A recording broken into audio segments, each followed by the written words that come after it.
Welcome to this workshop. This is Doing Customer Experience Brilliantly. My name's Dan Pratt. I'm the founder and director of DAP Consultancy Limited, and I am a customer experience specialist and consultant. So I've worked within customer experience positions for the last 10 years across multiple areas and multiple industries. So today's session will be broken into three areas: reasons why customers leave you and how to prevent it, the importance of availability and building brand loyalty, and top tips to improve the customer experience that you and your team can take away and provide in your day-to-day operations. So, first area, reasons why customers leave you and how to prevent it. So there's many different reasons why customers leave. Obviously, there's very intricate details, but all of these details that happen throughout the entire business can be put down to four key buckets, four main mistakes. And this is assuming long-term customers are happy, forgetting customers' best interests, employees engaging incorrectly, and inconsistent communication. So if these get identified, and if these are put to the forefront of the business's mind, then you should be okay. So, for example, long-term customers, they've been with you for a long time, and people tend to forget about them. But a lot of the hard work was put in to get them, so now's the time to keep them. So when it's their birthday, for example, drop them a message, give them courtesy calls. If there's many different ways that this can be done to keep them known, keep them there, and keep people knowing that they're cared for. Forgetting customers' best interest, number two.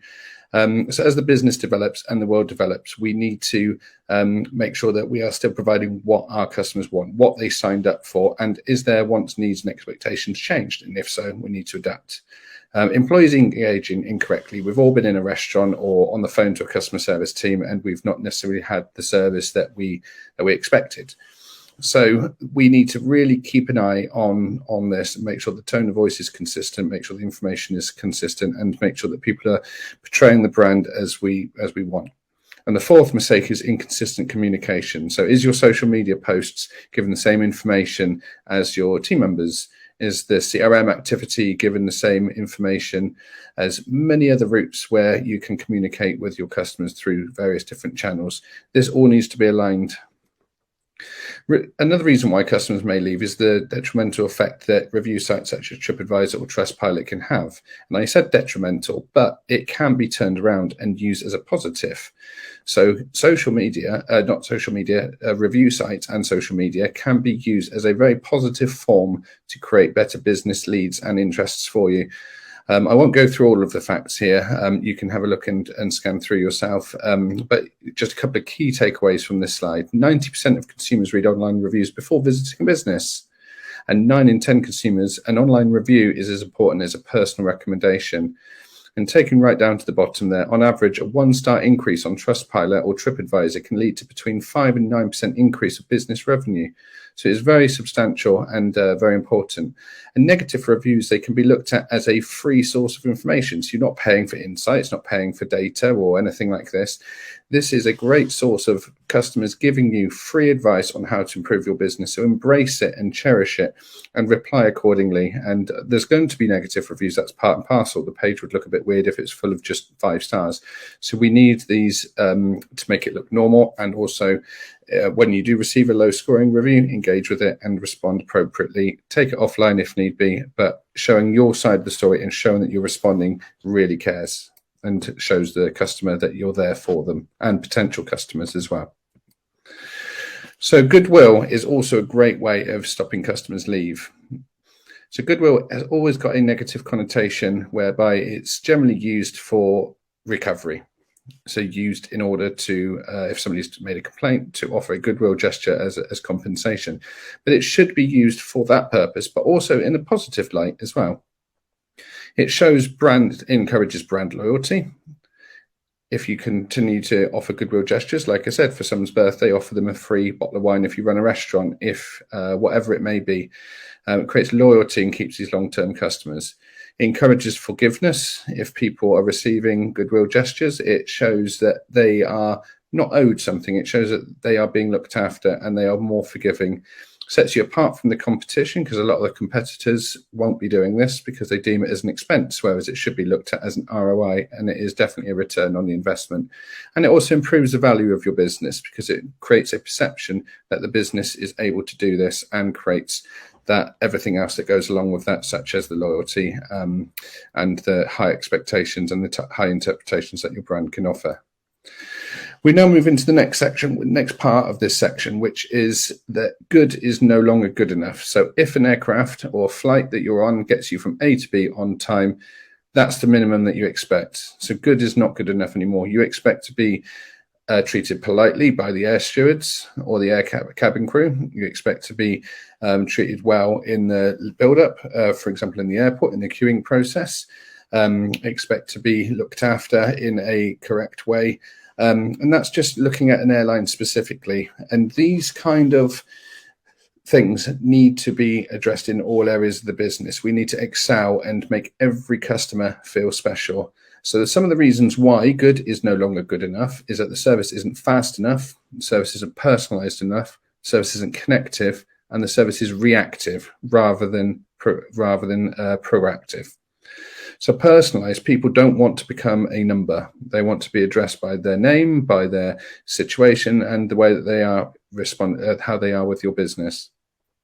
Service isn't connected, so all the dots are not connected. So when somebody calls up to speak to you, is all the information there on their account? Is the information that they spoke to, that when they spoke to the person previously, is that information being passed across? Is their account information there? Is their account history there? And so forth. So it needs to be connected, and also reactive. People don't just want to speak to a company when something's gone wrong. They want the company to be there to showing that they are going to continue to push it right going forward and indefinitely. So looking at what we can do to make sure that things are good going forward is shout about your brand insurance. And I don't mean financial insurance from an insurance company. I'm talking about what you will offer if something goes wrong. So therefore, companies such as Amex, Emirates, Monzo, and John Lewis, they don't just offer a facility whereby if something goes wrong, then you contact them and then that goes right. But they offer a perception that when things go wrong, they will be sorting it out straight away. So for example, if you lost your Amex card, this happened to one of my colleagues, they were in New York, and within 24 hours, a new Amex card was in a bank of their choice near to where they were staying in New York. Another friend of mine used a lesser known bank that hasn't got the credibility that Amex has, lost her bank card, and it took 2 weeks to get a new one.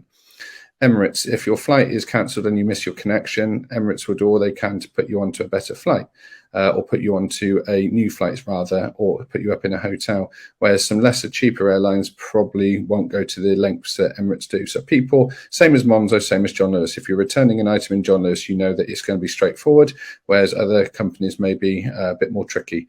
And these companies offer this insurance as a way of encouraging new customers. So you're not just paying a premium for the product, you're paying a premium in order to know what's right, what's coming and what's right. So this is how you need to shout about all the good things that you can offer to get that customer's choice. In the simplest ways, 30-day money-back guarantee is an old school method that's been used, and we need to take that into the modern times. So here we would be asking any questions. But we're going to move past this point for now for the purpose of this, and move into the second section, which is the importance of availability and building brand loyalty. So in order to do this, you have to understand your customer types.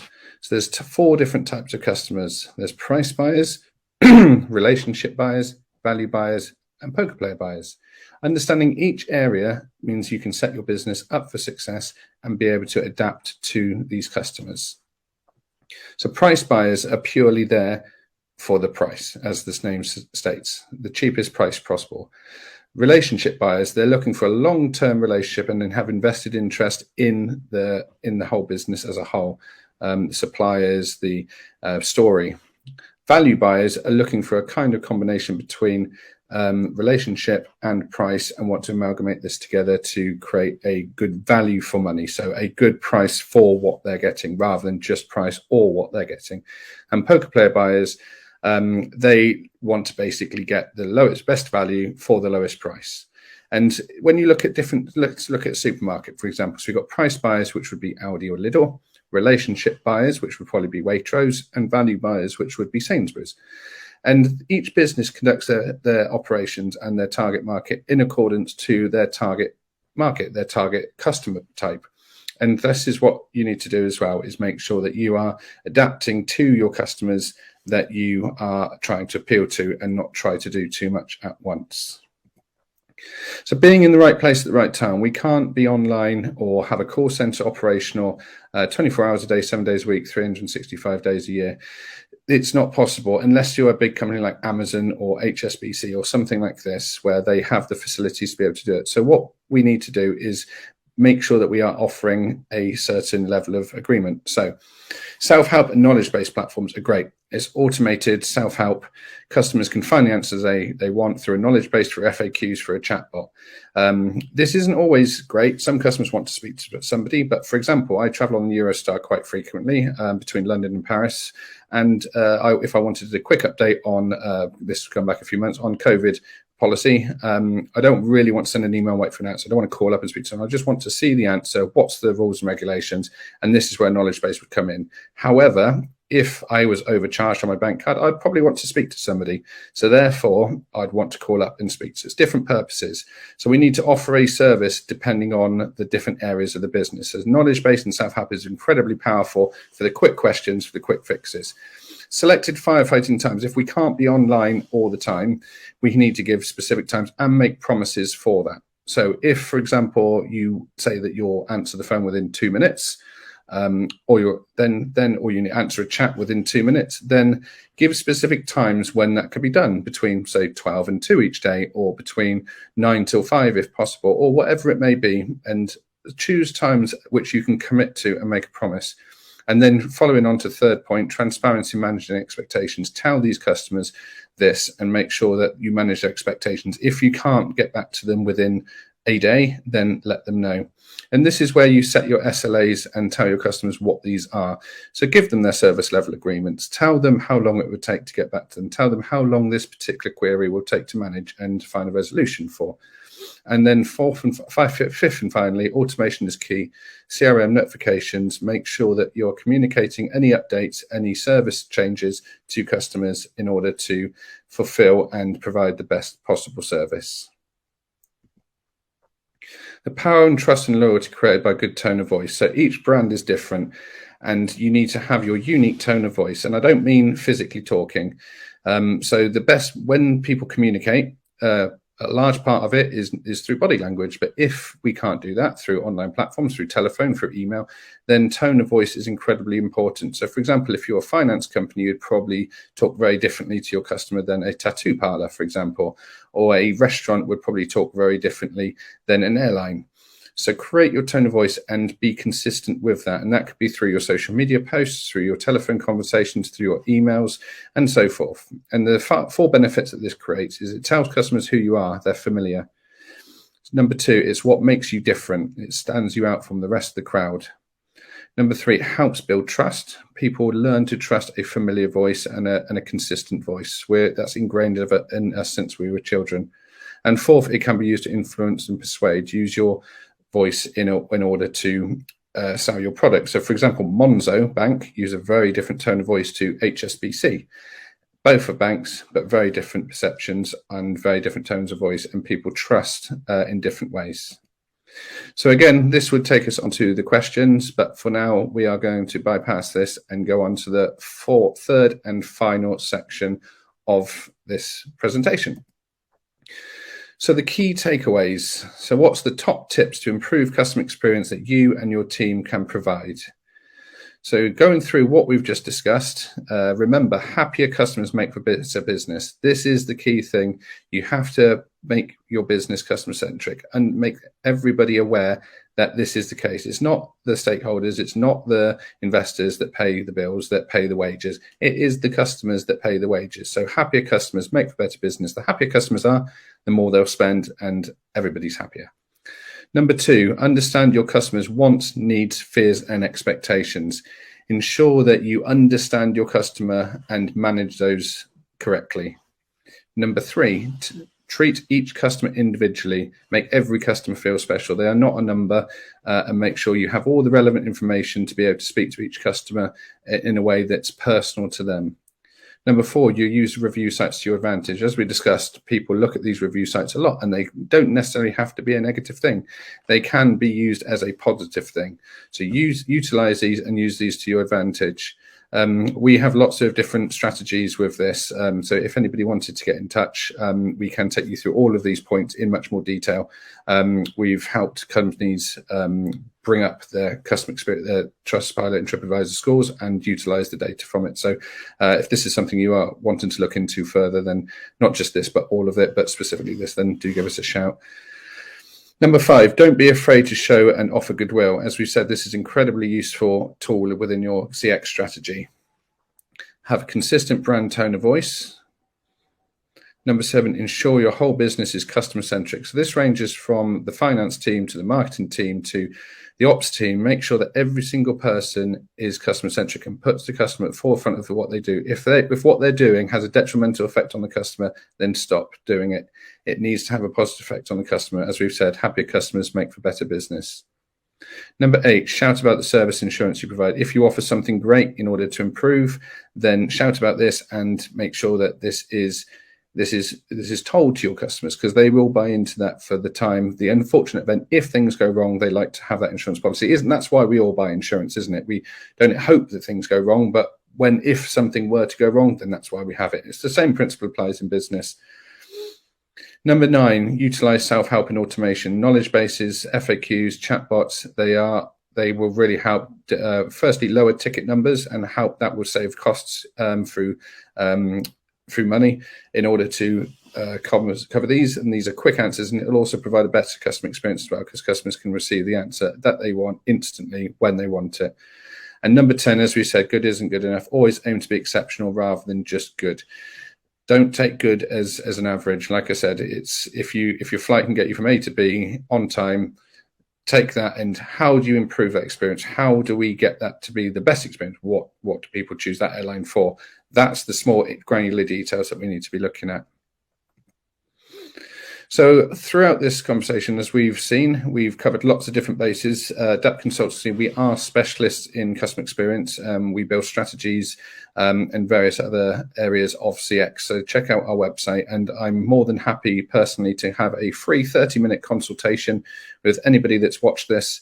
If you would like a consultation with me, or you'd like to speak to me, like I said, free of charge, I can give you some tips and hints on your business. You can explain to me the challenges you have, and we can go through this. You can scan the QR code on the screen now, or you can book at dapcx.com. Also on our website, we have an extensive knowledge base, as we touched upon with self-help. We have lots of useful tools, insights, white papers, articles, models, and industry thoughts on our website. These articles are free. You can just go to our website, dapcx.com, click the knowledge base at the top there, and then click the article that you want. And there's a lot of really useful information there, which hopefully will teach you a lot, and you'll be able to learn from and enjoy to use for your business and improve your business going forward. If there are any articles that you would like to see or anything like that, do drop us a message as well, and we can add an article based on that. It's all composed by ourselves. We want to share our knowledge and our thoughts with people. Our main priority is, as a business, obviously, is not just to make profit, which businesses need to do to survive, but it's also to help companies utilize their customer experience, so then they can provide a better service, which makes everybody happier customers, happier stakeholders, happier investors, happier employees. So we really want to do this, which is why we're happy to offer this for free. So do check out our website, dapcx.com, and click the knowledge base at the top. So thank you very much for your time. I really appreciate you watching this and getting in, and I hope you found some of the things useful. As I've said, it's been quite hard to cram 10 years of experience into 30 minutes, but if you would like to know more or chat to me specifically about something in more detail, like I've said, do get in touch. My contact details are here. There's my email address, telephone number, website, and feel free to add me on LinkedIn. I very much look forward to hearing from you and speaking to you all soon. And yeah, any challenges, any that you have, if you've got any interesting things that you're working on that you want a bit of advice, would you like a fresh pair of eyes, a second take on something? I'm more than happy to do any of these things. So do get in touch. There's my contact details there. There's a bit more about our business at the end, if you'd like to take a little look through. I won't read it out, but these packs will be sent round to everybody afterwards, or feel free to pause the screen to read these now. And that concludes. So thank you very much. I generally really appreciate all your time, and I very much look forward to hearing from some of you soon. So yeah, enjoy the rest of your evening, and enjoy the rest of your week. And yeah, thank you so much. Cheers. Bye-bye.